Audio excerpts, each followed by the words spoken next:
The reigning premiers, Geelong. I mean, what else can you say? They finished on top. They won the premiership.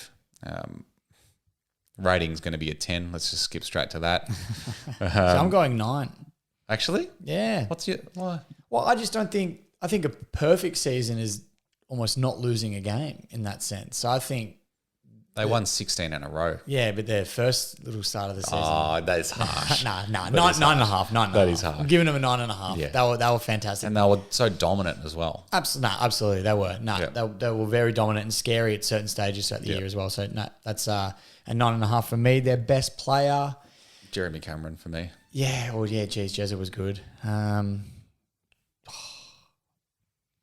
I don't know. I might have to go. Hawkins, All-Australian captain. Yeah, I still don't agree with that, to be honest with you. I actually don't agree with him being in this side, but Yeah. we won't touch on that. Jezza. Yeah, I think it's Jezza as well. Yeah. I'm Everything's trying to go with someone different, but I think he was too good. Cam Guthrie as well. Guthrie was fantastic, actually. Yeah, he was probably a close second for mine. Stewart was good, missed a few games though. Yeah. So yeah, probably Cameron. Prediction for next year. Going back to back. Oh, it's always hard to say back to back. I think top 2 again though, Yeah. because they're not really losing. They've lost Selwood, but that's It'd it. be interesting to see if the drive's still there though. Now that all these players have won that flag, Yeah, whether they as desperate as they were this I year. think there is a lot of players there that's their first. Yeah. You got to They remember want- as they well. want- There's a couple like your Selwood and Hawkins that have won a couple, but Selwood's obviously gone next year, and then Isaac Smith has won a few now as well. But I think there's a lot more younger players now that have just won their first and have got a taste, and I reckon they'll come back. I'm going to say top 4 actually, not top 2, top 4. Yeah, I'm going to go top 4 as well. Gold Coast. They had an interesting season. They finished 12th, which is Is that their highest on ever face finish? Value. Nah, I think they finished 10th before. Have they? Yeah. I think they were on track to have their highest ever Yeah. finish, and they just fell short in the last And they couple had of rounds. 10 wins, 12 losses. Like it's probably on par. I mean, they'd probably be expecting to play finals, which they were well and truly in the hunt for. But yeah, it's probably on par, maybe just under where they would like to be, I think. Well, I think they should have pushed for finals. I mean, Yeah. Well, I think next year's no excuse for them. but we've said this 2 years in a row now where they've had those flying starts. And I mean, you remember the thing you said it last season? You go, I'm not jumping is the what gun. Gold Coast do. Yeah, I'm not jumping the gun on them. And, we're glad we didn't again because they sort of had that same sort of finish that we're used to seeing them in. So definitely not terrible, but I think definitely need to, play finals next year and be in that contention. Yeah. Best player? Well, Tukes you go to, isn't he? I think But, Took. Yeah, I'm trying to think of someone different that's not your obvious ones, but I mean, they're the obvious But he ones. was the best player. Yeah, they're your obvious ones for a reason, I reckon. Yeah. So, Took Took. as well. Rating? I think I'm going to go 7. Mm. I think their signs that they showed were really good. I just reckon some of the big occasions got to them a little bit, and that's why they finished where they did. But I reckon they're in the right direction, and they'll be happy. Yeah. Yeah. I think 6.5, 7 is probably about right for them.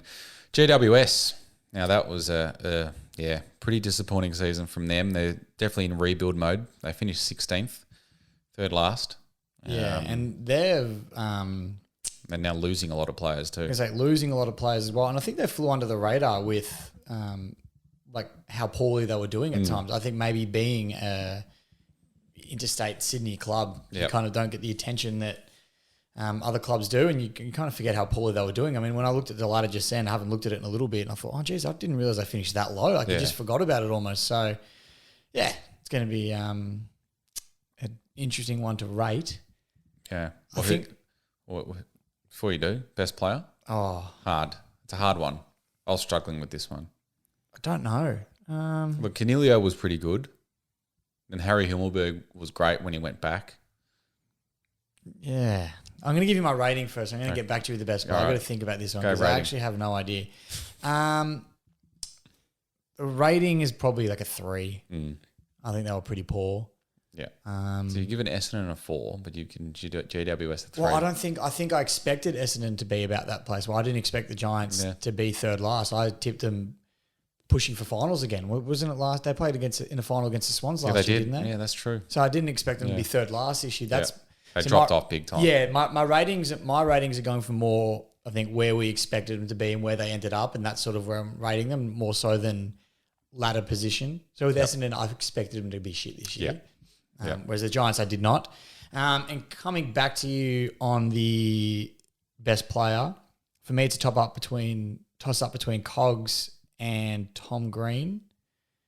Sam Taylor's up there as well, but I think I'm going to go Canelio. More for the bounce back that he had as well. Yep. Because there was a lot of people talking a lot of shit about him, and he came back really strong this year and had a great season in a club that was pretty poor. Yeah. Prediction for next year? Not much better. I think with the players they're losing, I think they'll be around that similar mark. Yeah. All right. Well, Hawthorn Footy Club. Well, this is an interesting one to rate. I mean, they finished 13th.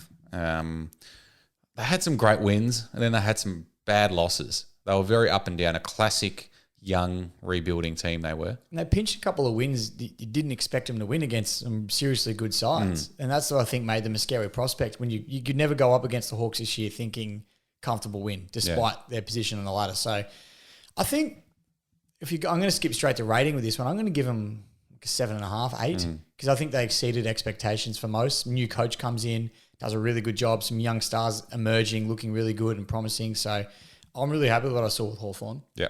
How about you? It's hard. I'll probably give them a 6.5. Yeah. For me, they had some great wins, interesting losses. They've got some great talent there. They've got a great coach. Sam Mitchell looks like he's going to be a really long-term coach for them. And I mean, it's going to be interesting to see what they do next year. I think they're potentially going to lose Tom Mitchell by the looks of things. But yeah, and then just young and rebuilding. So, but best player, I'm going to go. I don't know, did you have someone? You're going to say straight away? I've got one. Yeah. Go. Well, for me, it's between Sicily or Newcomb, but I'm probably going to go Sicily because I think they moved him around a little bit and he just seemed to find his niche sort of everywhere around the ground this season. And if for an experienced player, he really held that young group together. Yeah. Sicily was great. I was going to say a bit of a left field one, Mitch Lewis. Yeah, he was really had a really good season. He's going to be a serious player. A young key forward up and coming. So, he's fantastic too. And where are they finishing next year? I'd say about thereabouts, I reckon. They won't jump to be in finals contention, I don't think, but I think they'll maybe 11 or 12. Yeah. Yeah. Around that. Melbourne Footy Club. They finished second. They finished second on the ladder, didn't they? They finished second. They were 10-0. So their second half of the season was really poor for their standards. Straight sets finals exit as well. Not what they were wanting. No. Back at the G. No. Home games, we've got to remember too. So in front of the Melbourne fans, which they talked all year about wanting to win another flag in front of them, which obviously next year they'll still be very good chance. But I think if we're going to skip straight to the rating with them, I'm going to go still 8.5. The second half was disappointing, but they went 10-0 to start the year, which is still not easy to do. So they still were fantastic. Like they put in some big performances in that like Brisbane in the last round. Off the top of my head was a great win for him. So exactly right. They still had some good wins in the second half, but to go 10-0. To go 10-0 was great. Huge. So I'm going to say 8.5. I think I would have given them higher if they had to be more consistent in that back end. But 8.5 for me for the rating. Yep. So D's get 8.5. Geelong gets 9. Interesting. Well, interesting math from me. I said 9.5. I upped it for Geelong. Okay. I did up it. I upped it to 9.5. Yeah. Go check the recording if you don't believe me. Best player? Your obvious ones are Clayton Oliver and Petrarca, I guess, but I'm going to go Stephen May. I really like him. I like giving backmen the recognition they don't always tend to get. So I thought Stephen May was really good. And I just go back to the Sydney game that we went to, the final, and he just gave Buddy Franklin a bath. Yeah, he did. I know they lost that game, but I've seen performances like that from him all season. Yeah. And he really holds that back line together. So for me, Stephen May. Yeah. Next year, are they winning the flag? I think top 4 again. I don't know. I think it's going to be too hard for me to say a team will definitely win the flag, but I think top 4, I'll say. Yeah, I think they have to be around that again. I'd say, I don't know. Top 4. I'm just going to leave it at top 4. Let's not get too specific here. Yeah. North Melbourne. Wow. Probably the Wooden Spooners, 2 years in a row now. Yeah, I was going to say, it's almost where you'd expect them to be, but I'm still disappointed in what I saw from them. I didn't see much improvement or growth, I don't think. So it was a tumultuous year for them on and off the field. Yeah, exactly right. There was a lot going on. So, but they beat Richmond. I actually forgot about that.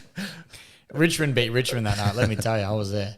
They did beat Richmond though. They had a couple of games where I thought, oh yeah, this is finally what they've been looking for, that improvement. They're in the right direction, and then the next week they'd get slaughtered again. You're like, oh geez, they're right back where they started. So A rating, I'm giving like a 3. Yeah. I didn't see anything from them. I expected them to be around there, but with more improvement, I didn't see that. So for me, about a 3. Yeah. And their best player, probably Luke. I'm going to just butcher the name there. Luke Davies Uniacke. Yeah, Luke Davies Uniacke, LDU. So I think LDU is probably their best. Bailey Scott was really good as well. But Josh Simpkin was pretty good. Simpkin Nick Larkey. Did Simpkin win the best and I fairest? think he did. Yeah. Yeah. No, but for me, I'm going to go LDU. Yeah. They're getting off the bottom next year. Yes, they won't finish last, I don't believe. Losing Horn Francis by the looks of things at the time of recording. Also, we don't know what's happening with Clarko. Yes, so I think if that's a big one. Clarko does take over the reins as coach officially again after this, They won't be finishing last if Clarko is the coach. that's what I mean. So I think it depends. If Clarko ends up leaving and they get a new coach again, I just think it's too much. I think there's too much going on for North. But if Clarko stays and they settle a little bit, I think they'll finish above the bottom of the ladder. Yeah. But I still think bottom 4. Yeah. Yeah. No, me too. Who are you? Who's your best player? Rating, prediction? LDU for me, best player, rating 2, prediction next year. I'd say 15th. Yeah. Little jump. A little bit, Jump. And that's it for part 2. Make sure you tune into part 3 where we'll review our last 6 teams.